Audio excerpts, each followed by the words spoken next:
Assalamualaikum warahmatullahi wabarakatuh. Berjumpa lagi dengan saya Hadias Dawa atau bisa dipanggil dengan Dias ya, di channel Dias Hadias Dawa. Dengan ini ini episodenya JAS Info episode ke-6 ya. Kali ini kita Idul Adha ya, meskipun Idul Adha sudah kan beberapa hari kemarin ya. Beberapa hari itu udah salah satu minggu ya. Oke, kita mulai ya pembahasannya ya tentang Idul Adha ya. Oke, tentang Idul Adha. Hari Idul Adha adalah sebuah hari raya dalam agama Islam. Hari ini memperingati peristiwa Kurban, yaitu ketika Nabi Ibrahim ya mengorbankan putranya Ismail sebagai wujud kepatuhan terhadap Allah. Sebelum Nabi Ibrahim ini mengorbankan putranya, Allah menggantikan Ismail dengan domba untuk menanti kejadian ini. Karena disembelih sebagai hari Kurban setiap tahun. Idul Adha jatuh pada tanggal 10 Dzulhijjah atau 70 hari setelah Idul Fitri. Hari ini juga diserta hari-hari Tasyrik, merupakan hari yang diharamkan untuk berpuasa bagi umat Islam. Pada hari Idul Adha, umat Islam berkumpul pada pagi hari dan melakukan sholat Id bersama-sama di taman lapang atau di masjid. Setelah sholat, membeli hewan kurban dilaksanakan sepertiga daging hewan konsumsi oleh keluarga yang berkurban, sementara sisanya disedekahkan atau dibagikan kepada orang lain. Terkadang Idul Adha disebut pula sebagai Idul Kurban atau Lebaran Haji. Oke. Latar belakang, salah satu ujian utama dalam hidup Ibrahim adalah menerima perintah Allah untuk mengorbankan putra kesayangannya. Peringatan ini diterima Nabi Ibrahim melalui mimpi yang terus berulang. Nabi Ibrahim tahu bahwa ini adalah perintah dari Allah dan dia memberitahu putranya seperti yang dinyatakan dalam Al-Quran. Maka ketika anak itu sampai ada umur sanggup berusaha bersamanya, Ibrahim berkata bahwa anakku, sesungguhnya aku bermimpi bahwa aku meninggalmu. Maka berpikirlah bagaimana menangkapku dia. Ismail menjawab, hai anakku, maafkanlah apa yang dimintakan Allah kepadamu, insya Allah engkau akan mendapatku. Itu termasuk orang yang sabar. As-Safa ayat 102. Selama perjalanan, setan menggoda Ibrahim dan keluarganya dengan mencoba menghalangi mereka untuk melaksanakan perintah Allah. Nabi Ibrahim kemudian mengusir setan itu dengan menembak kaki ke arahnya untuk mengingati penolakan mereka terhadap setan. Batu-batu dilemparkan dalam lontaran jumrah dengan ibadah haji.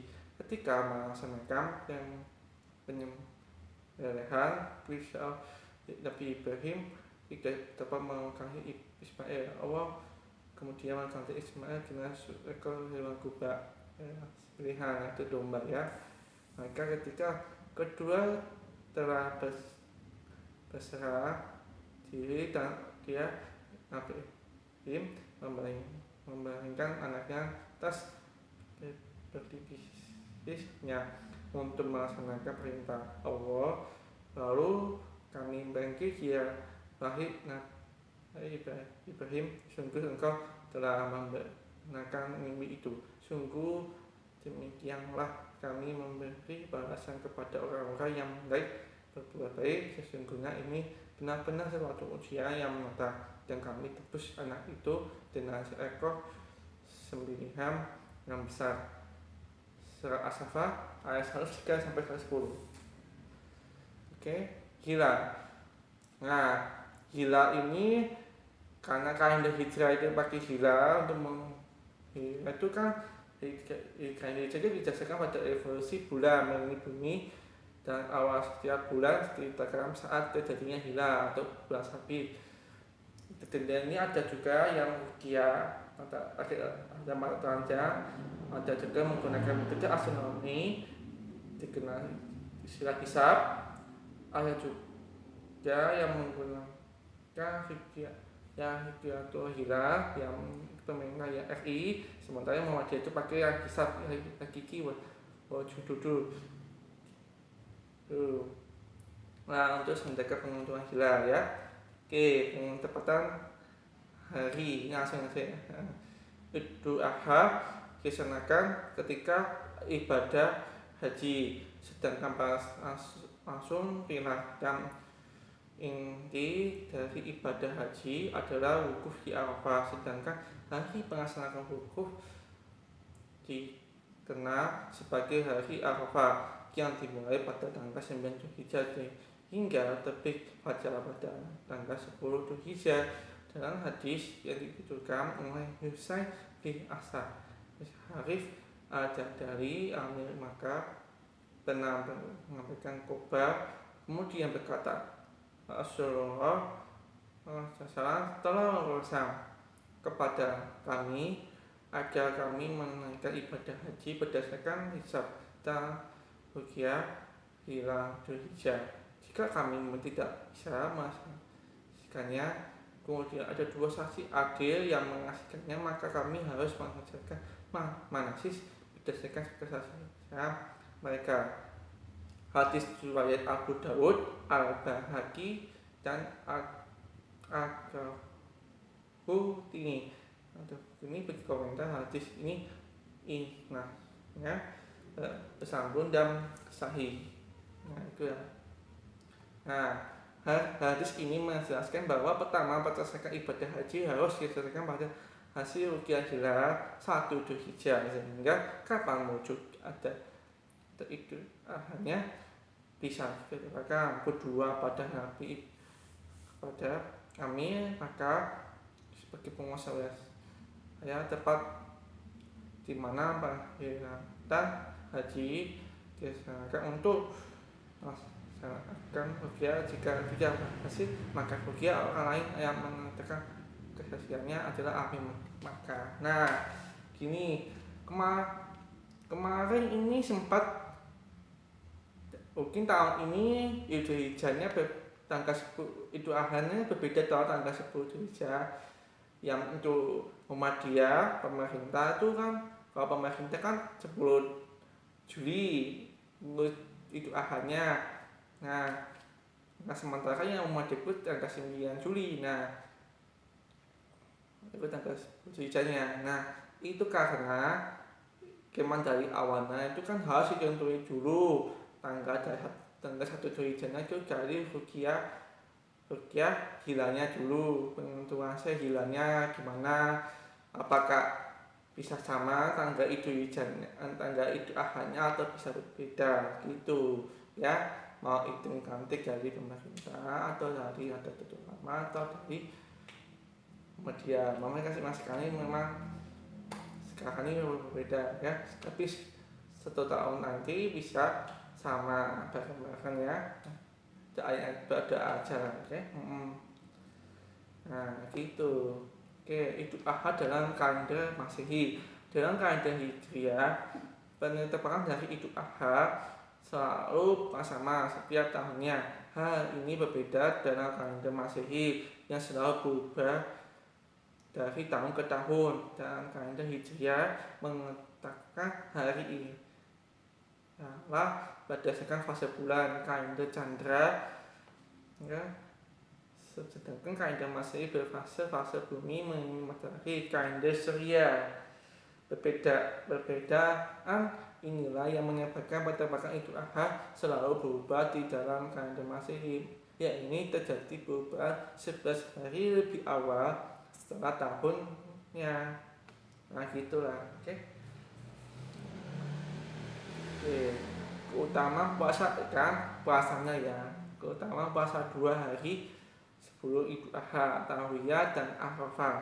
Umat Islam dianjurkan untuk menunaikan puasa 2 hari menjelang Idul Adha, itu puasa Tarwiyah dan Arafah. Lantas apa keutamaan puasa keduanya? Nah, keutamaan puasa Tarwiyah dan Arafah. Tarwiyah merupakan hari ke-8 Dzulhijjah, di manakah demikian karena para jemaah haji banyak minum air untuk mempersiapkan wukuf di Arafah. Di hari selanjutnya, dikutip dari alamat resmi Dewan Fatwa Mesir, kata Tarwiyah sendiri dalam bahasa Arafah berarti mengairi atau memberi minum. Keutamaan puasa Tarwiyah sendiri berasal dari hadis yang diriwayatkan oleh Abu Syekh As-Isfahani dan Ibnu Hajar. Puasa Tarwiyah dapat menghapus setahun, sementara Arafah dapat menghapus 2 tahun. Nah, itulah. Oke. Jadi kalau kita akan dua Tarwiyah dan Arafah nanti jadi 3. Oke. Ketahuan puasa Arafah berasal dari hadis yang diriwayatkan oleh Imam Ahmad berikut: puasa hari Arafah dapat menghapuskan dosa 1 tahun yang lalu dan 1 tahun yang akan datang. Akan tetapi bagi orang yang sedang haji, para ulama sepakat bahwa hukum puasa Arafah tidak lagi sunnah meskipun mampu. Ya, hal ini berdasarkan sebuah hadis yang diriwayatkan oleh Imam At-Tirmizi berikut dari Umar ketika dia sedang menunaikan haji bersama Nabi Muhammad SAW, Abu Bakar, Umar dan Utsman salah satu di antaranya tidak berpuasa Arafah. Nah, beberapa ulama bahkan menyebut puasa Arafah hukumnya makruh atau tidak dianjurkan bagi jemaah haji karena khawatir dapat membuatnya lemah ketika sedang wukuf.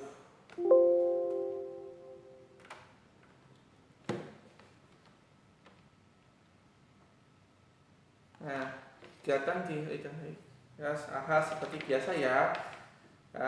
Kegiatan yang di Idul Adha itu seperti bertakbirah, sholat Id, khutbah tentang Idul Adha, membeli hewan kurban, berbagi pembagian daging hewan kurban, itu saja ya.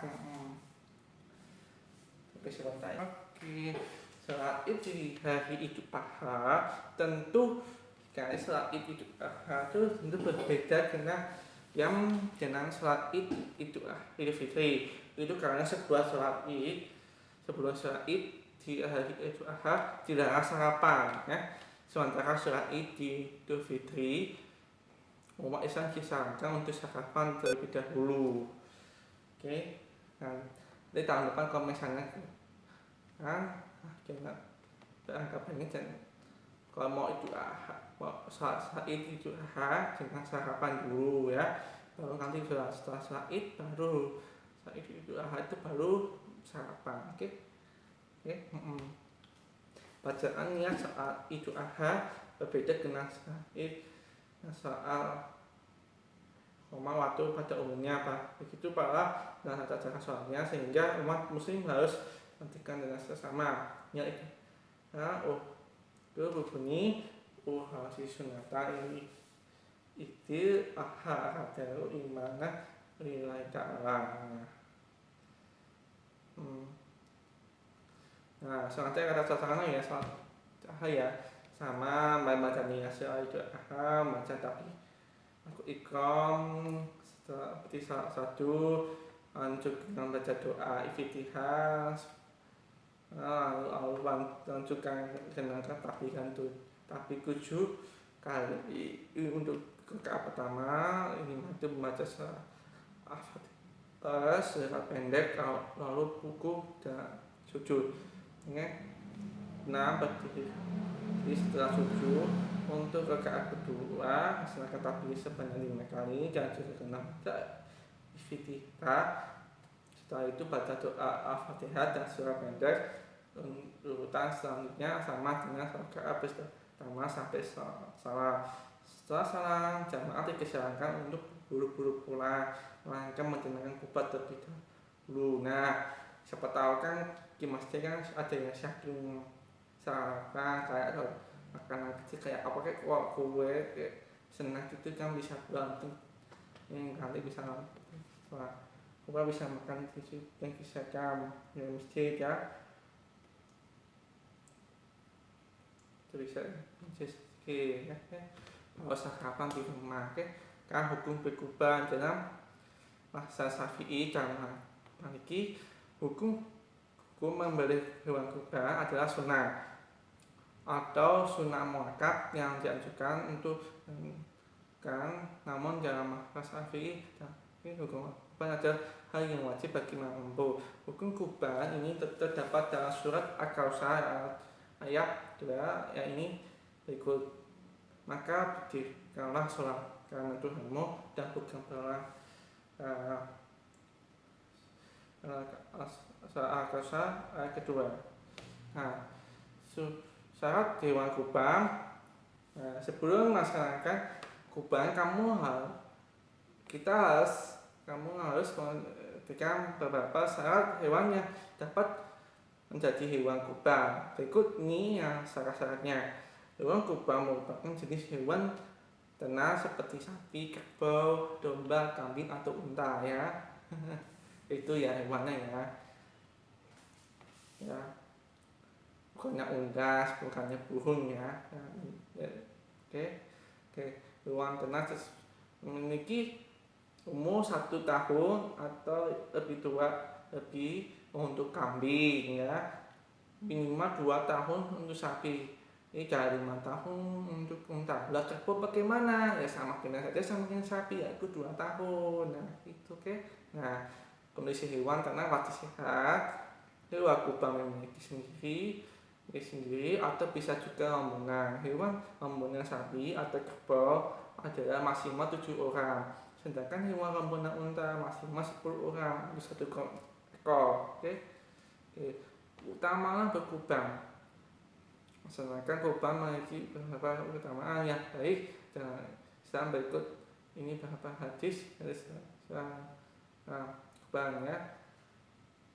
Artinya ya Aisyah menuturkan dari Rasulullah SAW bahwa beliau tidak ada suatu hal yang dikerjakan oleh anak Adam manusia pada hari raya Idul Adha yang lebih dicintai Allah dari penyembelihan hewan, karena hewan itu adalah datang pada hari kiamat dengan tanduk-tanduknya, bulu-bulunya dan kuku-kukunya, kakinya dapat yang darah hewan itu akan sampai di sisi Allah sebelum menetas ke tanah, karena lapangkanlah jiwamu untuk melakukannya. Hadis Hasan riwayat At-Tirmizi 1413 dan Ibnu Majah 3117 ya. Diriwayatkan dari Abu Hurairah salam bersabda, siapa yang memiliki kemampuan untuk berkurban tetapi ia tidak mau berkurban, maka sekali janganlah ia mendekati tempat sholat kami. Hadis ya Ahmad dan Ibnu Majah, itulah ya utamanya. Oke. Hari Tasyrik ini ya, hari Tasyrik ya. Hari Tasyrik merupakan hari raya umat Islam yang jatuh pada setelah Idul Adha, yaitu hari 11, 12 dan 13 pada bulan Dzulhijjah. Menurut kalender Islam, pada hari tersebut jamaah yang menunaikan ibadah haji sedang berada di Mina. Pada tanggal tersebut, para jamaah haji menerima jumrah. Hari Tasyrik merupakan salah satu hari di mana umat Islam dilarang berpuasa, karena pada hari Tasyrik adalah hari untuk makan dan minum. Hadis Tabrani, hari Tasyrik menurut ajaran Islam adalah hari berzikir. Ini beberapa zikir yang dianjurkan oleh ajaran Islam ada hari tasik ada sedikit berbeda usul dengan tapi setelah mengerjakan sholat wajib berbuat ini berdasarkan hingga akhir dari tasik ke ini kan dari umat ahli dan Ibnu Abbas membaca yang bismillah dan takbir ketika membeli hewan kurban zikir dan memuji Allah ketika makan dan minum. Nah itu dengan cara membaca basmalah dan mengakhirinya dengan hamdalah. Berzikir dalam takbir ketika melempar jumrah pada kita bagi mereka yang melaksanakan ibadah haji. Nah, terakhir memang kita disarankan dari puasa karena masih mungkin kita kan sana saya itu kan kita disarankan menikmati daging makanan daging kurban, nah setelah daging sembelih atau juga mungkin di salah satu masjid karena kurbannya masih banyak digabung misalnya itu salah satu hari itu makanan disisihkan di hari tasrik gitu ya. Ya namanya kalau orang kalau mau kupeng kalau misalnya juga salah satu masjid itu kalau panah hewan kan bisa sembelihkan misalnya disembelihkan beberapa di hari itu lalu di hari isanya baru sembelih lagi gitu. Pembagiannya sama aja setelah itu disembelihkan baru di apa itu kalau dibagi-bagi dagingnya tapi sih ada juga sih yang pakai cegah juga sih. Nah, kayak saya pada saat itu ahad dan hari tasik umat Islam tidak boleh berpuasa karena disebut sebagai terdapat dalam hadis riwayat Abu Sa'id yang berkata Nabi saatnya sih Nabi sama akan berpuasa pada hari raya Fitri dan Kurban Idul Adha. Hadis kalau yang Muslim hadis disebut sangat jelas menggambarkan bahwa pada hari raya Idul Adha dan 3 hari setelahnya yang disebut juga dalam hari tasrik adalah hari dilarang berpuasa karena pada hari-hari tersebut masih disunahkan untuk menyembelih hewan kurban dan otomatis umat Islam seluruhnya baik yang kaya dan miskin akan menangkap hewan kurban tersebut. Makna Idul Adha, hari raya Idul Adha harus dimaknai sebagai